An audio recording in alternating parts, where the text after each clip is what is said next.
évoquera ce soir la Guinée-Bissau où l'ONU exhorte les autorités à fixer la date des élections législatives. On ira ensuite au Burkina Faso dans le procès du putsch. Le général Gilbert Diendéré met en cause les chefs de l'armée. Et les deux derniers sujets, c'est le Togo d'abord, la CEDEAO qui appelle à la désescalade et puis la première journée de manifestation de la coalition des 14. Quel bilan? Pour commencer, je reçois Abel Clousset, juriste. Bonsoir Abel. Bonsoir Samuel, bonsoir aux téléspectateurs de New World Info. La dernière fois, j'avais salué certains amis que j'ai rencontrés en faisant le tour des préfectures. Il y a d'autres qui m'ont appelé également, notamment Raphaël qui est vice-président de la CELI, Tom Séquencé. Il faut dire que j'ai été surpris, c'est ma première fois de faire une si longue tournée à l'intérieur du pays. J'ai été surpris de la manière dont les gens suivent New World TV, enfin New World Info. New World TV parce que j'ai suivi New World Cinéma là et tout. Ça dépasse de loin l'audience qu'a la TVT dans ces régions-là. J'ai été vraiment frappé par la manière dont... C'était leur télévision nationale en quelque sorte. Donc je profite de l'occasion encore une fois pour saluer tout ce beau monde, y compris certains préfets qui nous avaient reçus lors de notre tournée. Et on les salue aussi au passage de Lomé jusqu'à Saint-Cassé, un peu partout dans le monde où nous sommes suivis sur le plateau avec moi également le pasteur Edo Komi, président du mouvement Martin Luther King.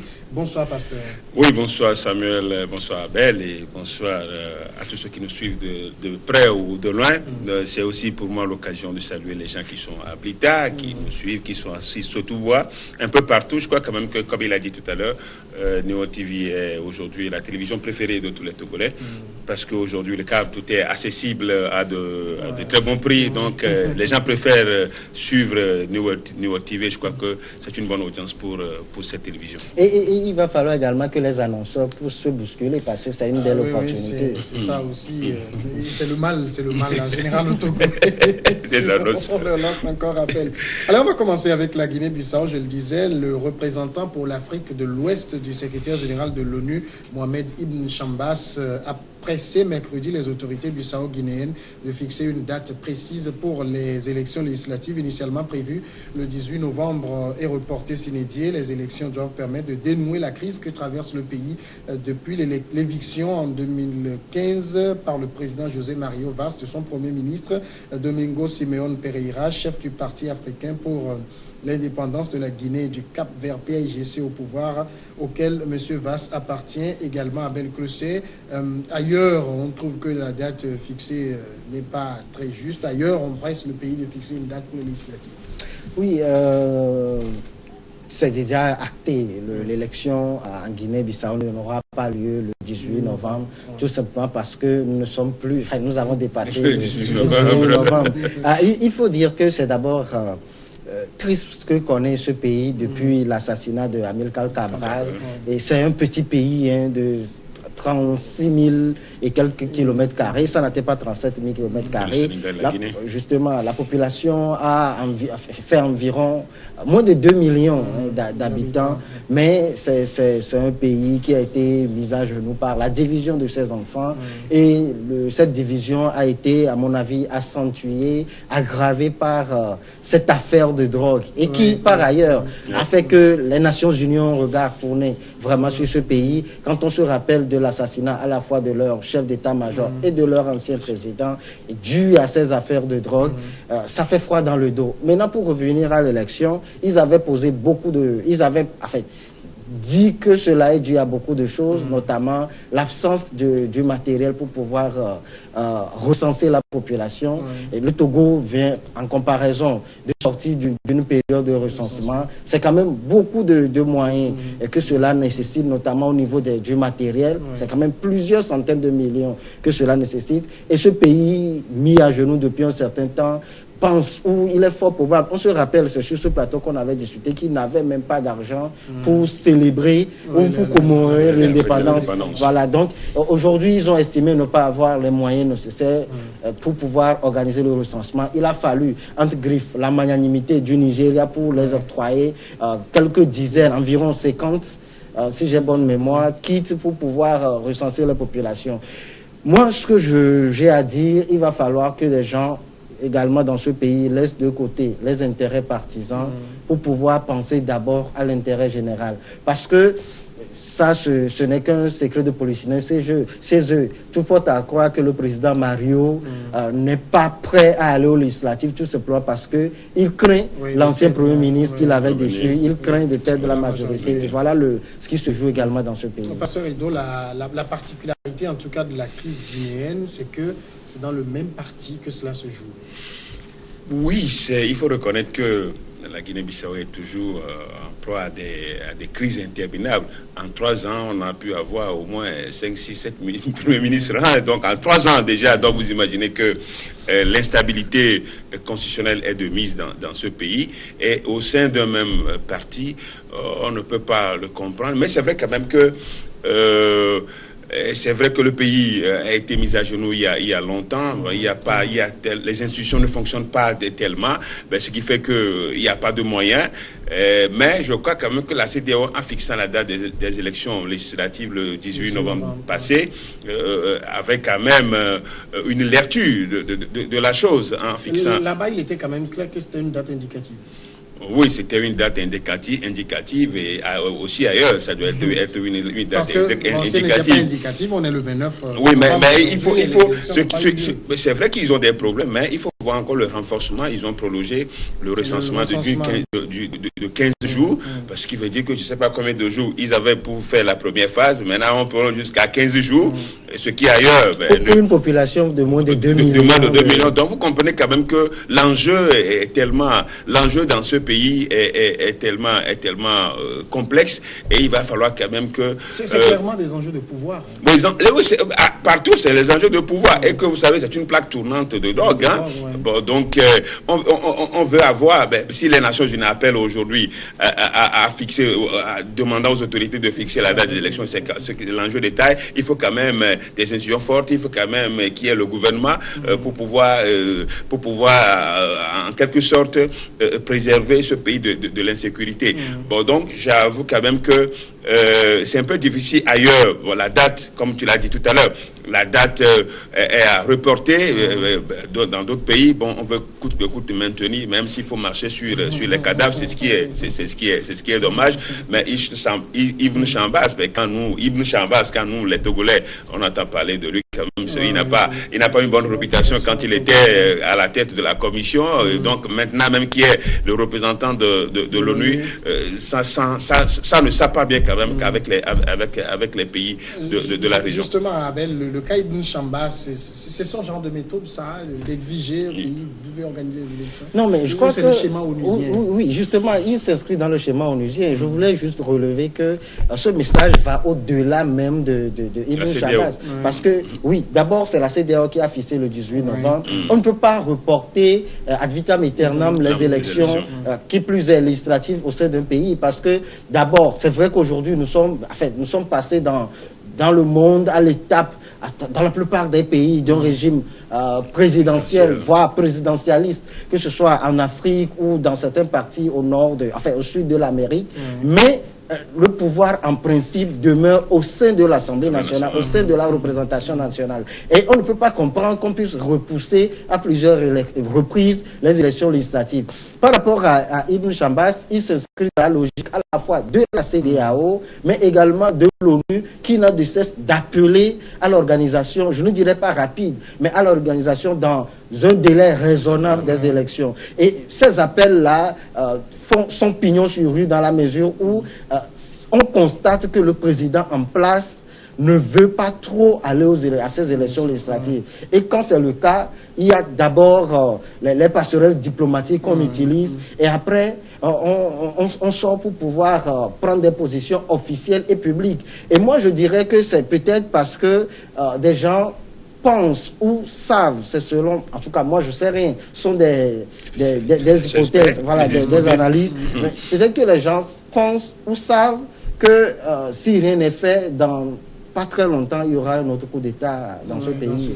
Oui, ce pays est habitué à des coups d'État. C'est le sport favori des Bissau-Guinéens. Bon, donc, je crois quand même que c'est vrai quand même que l'ONU puisse appeler à l'organisation des élections.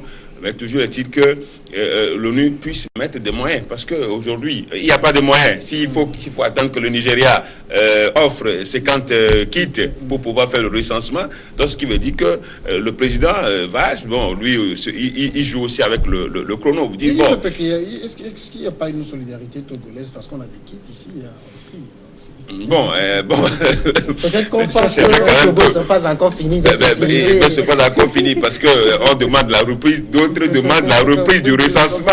Bon, donc c'est vrai quand même qu'entre-temps, le Togo pouvait quand même s'arranger avec la RDC, RD Congo pour avoir des kits. Bon, donc si c'est fini au Togo et que nous n'en avons pas besoin, bon, donc pas solidarité sous-régionale, la Guinée-Bissau peut en bénéficier. Il y a quand même un argument assez, disons-nous, assez bizarre quand les autorités disent que plus de 70% des électeurs ont été enregistrés et que c'est pour ça qu'il faut repousser le recensement pour qu'il y en ait encore davantage. C'est quand même assez bizarre comme argument. Oui, parce que s'il y a déjà 70%, je crois que c'est déjà un bon chiffre pour le fichier, pour un fichier électoral. Ailleurs, les gens sont en deçà de 70%. Donc peut-être qu'ils veulent enrôler tout 100%. Ils veulent enrôler 100% les Guinéens, les Bissau-Guinéens. Bon, mais ça peut être aussi, comme on l'a dit, un argument parce que ça ne l'arrange pas pour aller aux élections. Mais toujours est-il que le pays est dans la crise et que ce soit la CEDEAO ou les Nations Unies, je crois qu'ils ont devoir maintenant à s'impliquer davantage pour pousser le pouvoir à aller aux élections. Mais c'est vrai quand même que la date de la CEDEAO était une date indicative. Et je crois que la CEDEAO a mission de donner des dates indicatives, pas pour imposer la date. Oui, je pense que le président José Mario Vaz joue un peu avec à la fois les institutions internationales, mais la pratique internationale. Parce que comme l'a souligné Pasteur Edo Komi, aucune structure internationale ne peut venir imposer une date à un État. Pas forcément à cause d'une certaine souveraineté, parce que on ne saute pas ou on ne se réveille pas 2 jours au lendemain pour dire on organise les élections. C'est un ensemble de processus. Et c'est pas seulement l'aboutissement, mais c'est à un niveau élevé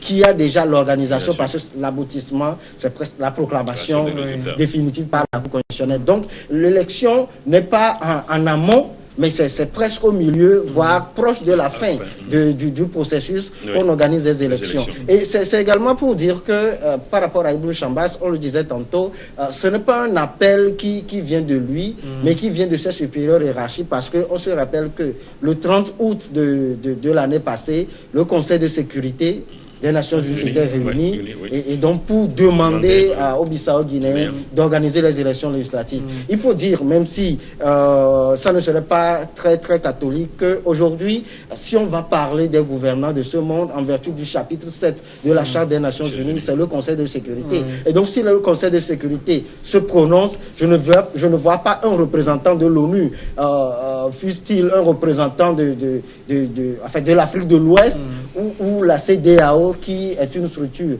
sous-régionale, bien sûr une organisation internationale d'intégration, mais quand même sous-régionale, prendre le compte-pied de ce que décide le Conseil de sécurité. Donc tout ça s'inscrit dans une certaine logique, et tôt ou tard, les Bissau-Guinéens iront aux élections, mais à mon avis, tôt est mieux que tard dans leur cas. Mais je crois qu'il est important aussi de rappeler que des personnalités bissau-guinéennes qui avaient porté entrave à l'organisation des élections, ou bien qui faisaient barrage, qui empêchaient l'organisation des élections, ont été sanctionnés par la CEDEAO. Bon, donc, ça veut dire quoi? Ces sanctions n'ont pas fait effet? Non, mais justement, c'est ce à quoi je voulais venir, parce que s'il y avait ces sanctions et que du coup les personnalités, les acteurs politiques bissau-guinéens se mettent encore à empêcher à passer la date indicative de la CEDEAO, et aujourd'hui, on va déjà dans l'année 2019, dans l'année 2019, c'est dire que les sanctions n'ont pas donné leurs résultats. Et est-ce que ces sanctions, puisque c'est des sanctions qui devaient en principe s'imposer, mais malheureusement, ces sanctions, c'est souvent le portefeuille, on frappe les comptes bancaires et les interdictions de voyage. Bon, naturellement, c'est ça, et que vraiment ça n'a pas porté de fruits. Aujourd'hui, la Guinée-Bissau est encore dans cette crise. Il va falloir quand même que les acteurs bissau-guinéens puissent se dépasser et permettre à ce pays qui a tant souffert de sortir de cette crise et de pouvoir faire face à son développement économique. Alors, oui, une idée me vient à l'esprit. Peut-être que la Guinée-Bissau est dans cette situation. Parce que ça profite. parce que ça profite aux uns aux autres, mais surtout parce que l'ancienne métropole, c'est le Portugal. Aujourd'hui, le Portugal n'est plus une puissance. Peut-être que elle ne s'implique pas dans dans la crise. On n'a pas véritablement de moyens pour pouvoir s'impliquer, comme le ferait la France et dans une moindre mesure la Grande-Bretagne. Et donc, quelque part aujourd'hui, les Guissau-Guinéens ont devant eux leur propre destin. Et c'est à eux de choisir. Ils doivent croiser les doigts ou œuvrer. C'est mieux que de croiser les doigts d'ailleurs. Œuvrer pour qu'émerge une classe dirigeante beaucoup plus responsable. Parce que depuis un certain temps, c'est vrai, on peut penser à 2015 où le VAS a dû limoger mais la crise date d'avant cette période. C'est un peu du désordre. C'est véritablement un tohu-bohu que connaît ce pays. Et je me rappelle qu'une fois j'avais dit ici que même je crains que les éléments ne soient pas réunis ou ne soient plus réunis pour qu'on parle d'une véritable souveraineté étatique dans ce pays. Alors, si le président Mario Vaz, comme vous le dites, peut-être craint d'organiser les élections, est-ce que ça veut dire pour lui, le Premier ministre qu'il a limogé reste très puissant? Oui, sans aucun doute, parce que d'abord, la politique, c'est une question de rapport de force. Il faut dire que quand il a limogé, il a nommé un autre à sa place, dont le nom m'échappe un peu, et on a vu qu'il n'a pas reçu l'investiture du Parlement, il y a une concordance, ils sont en période de concordance, c'est-à-dire que le Parlement appartient au même mouvement politique que le président de la République, mais ce Parlement a désavoué le président de la République. Et mieux, on voit que l'ancien président déchu a refusé de rendre le tablier et continuait pas exercer en tant que Premier ministre. C'est parce que il avait les pieds posés, les pieds à terre, comme on dit. Et c'est pour dire que les uns et les autres connaissent le poids de ce Premier ministre et c'est naturellement pourquoi l'actuel président rechigne à aller aux élections. Mais il doit comprendre que les élections ne peuvent pas être repoussées à vitam aeternam. Il est venu au pouvoir, je crois, en 2016 et bientôt, ça serait la fin de son mandat. Et tôt ou tard, il doit organiser ces élections avant la fin de son mandat. Alors, donc, pour lui, il organisera ces élections au moment où il est sûr de les gagner, c'est ça? Au moment où il faut quand même qu'il sache qu'en face de lui, son principal protagoniste reste encore puissant. Et que, quel que soit les cas, même en voulant les repousser comme il le veut, il ne finira pas les organiser. Et que là, si tous les Bissau-Guinéens savent que c'est le président qui ne veut pas organiser les élections parce que il a peur de les perdre, il craint de les perdre. Donc, ce qui veut dire que les Bissau-Guinéens sont prêts à tout moment à voter pour son challenger, et ce qui va lui compliquer. Je crois vaut mieux de le faire maintenant que de pouvoir le repousser, l'organisation, parce que le pouvoir n'est pas seulement présidentiel, mais il est aussi parlementaire. Comme il a dit tout à l'heure, il est aussi parlementaire, parce que c'est là les lois, c'est là le suivi du gouvernement, le contrôle de l'action du gouvernement. C'est très important. Donc il va falloir quand même que ces acteurs surpassent, et penser au moins quand même à renouveler la classe politique bissau-guinéenne. On va marquer la pause, on est déjà à la demi-heure et on revient tout de suite après.